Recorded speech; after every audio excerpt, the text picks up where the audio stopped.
इस वक्त जानकारी है कि एस जयशंकर ने 10 विदेश मंत्रियों से संवाद किया है, उनसे संपर्क किया है, उनसे बात कर रहे हैं और उन्हें जानकारी दे रहे हैं। एस जयशंकर 10 विदेश मंत्रियों के साथ संवाद स्थापित एस जयशंकर ने किया है। बड़ी खबर इस वक्त मिल रही है। आपको हमने यह भी बताया कि ट्रंप ये बहुत स्पष्ट रूप से कह चुके हैं कि एशिया का माहौल शहबाज शरीफ और पाकिस्तान ना बिगाड़े।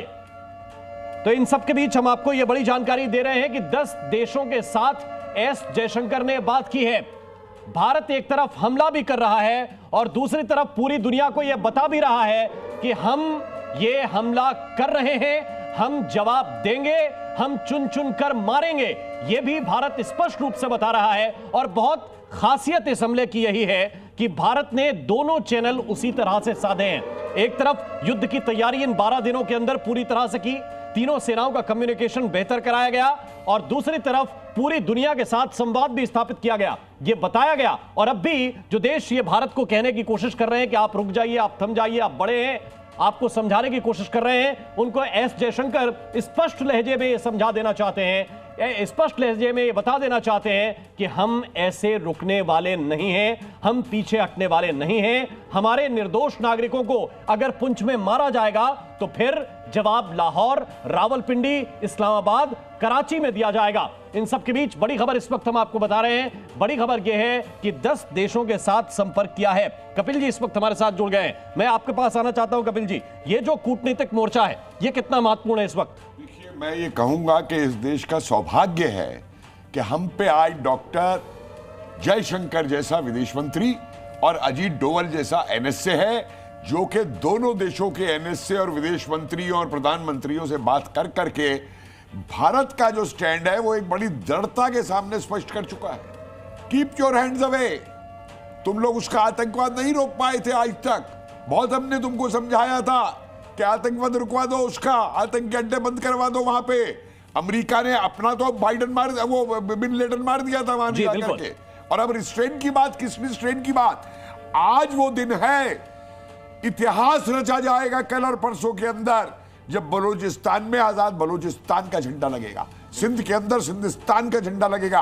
वो पख्तून जिनको 1947 में बादशाह गफ्फार खान को धोखा मिला था और उन्हें जेलों में डाल दिया गया था। एक बात और जोड़िए, इसमें एक बात कपिल जी और जोड़िए कि पीओके पर तिरंगा गाड़ा जाएगा, पीओके पे तिरंगा लहराया जाएगा। लहराया ही नहीं सर जी, घर घर में तिरंगा पीओके में। देखिए, जो बात कही थी मोदी जी ने, जो बात कही थी कि मैं करके दूंगा, आज चीन बैठा है ना कोने के अंदर जी। बड़ा चीन के ऊपर ये था। ये परसों तो भीख में कटोरा लेके परसों जा रहा था ये आईएमएफ के पास लोन लेने, समझे। और टर्की वो खलीफा बनना चाहता है दुनिया में, ऑटोमन एम्पायर का फिर से जी, उसका भी इलाज हो गया। इस वक्त एक और अपडेट आपको बता दें। क्या होता है कि सेना एक तरफ लड़ती है और आवाम दूसरी तरफ उसका हौसला बढ़ाती है। पाकिस्तान में इस वक्त क्या चल रहा है? पाकिस्तान की आवाम ये डंके की चोट पर यह बात कर रही है कि ये बुज़दिल है। कौन? उनके हुक्मरान। पाकिस्तान की आवाम युद्ध की स्थिति में यह कह रही है कि ये बुज़दिल लोग हैं, ये भारत के साथ नहीं लड़ सकते। सवाल ये नहीं है कि मोराल कहां है। सरकार अगर आवाम की होती वहां पे जी, तो आवाम सरकार के साथ खड़ी होती ना। वहां तो सरकार ही आईएसआई और मिलिट्री की है, तो आवाम कहां से आ गई? उस आवाम का तो सत्यानाश कर रखा है वहां की उसने। और मेरी आज वहां की आवाम से कोई सिंपैथी नहीं है, क्योंकि वहां के हर मदरसे के अंदर टेररिस्ट पैदा होता है, वहां का हर मुल्ला फेनेटिक पैदा करता है। ये लोग अपने को गाजी समझते हैं, ये समझते हैं इस्लाम के सोल्जर हैं ये पाकिस्तानी अपने आप को।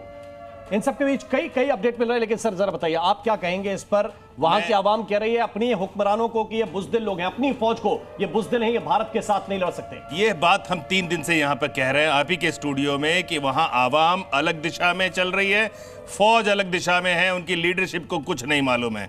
इस बार पहली बार ऐसा हुआ है जब उनकी कुछ भी जो हमने हमला किया या कुछ किया तो उनकी जो आवाम है बाहर नहीं निकली, कोई सपोर्ट नहीं दिया, कोई नारेबाजी नहीं हुई। तो ऐसे में बिल्कुल आवाम उनके खिलाफ है। और मैं ये वाजे कर देना चाहता हूं कि जो जिहादी सोच है ना, छोटे छोटे तंजीम चलाने वाले, उस तरह से देश नहीं चला करते। इनके लीडरशिप को समझना चाहिए। केवल बांग्लादेश भी समझ ले, बांग्लादेश तो अभी देख रहा है, और यूसुफ जो वहां पे हैं उनको भी समझ लेना चाहिए, जो नोबेल प्राइज विनर अपने आप को कहलाते हैं।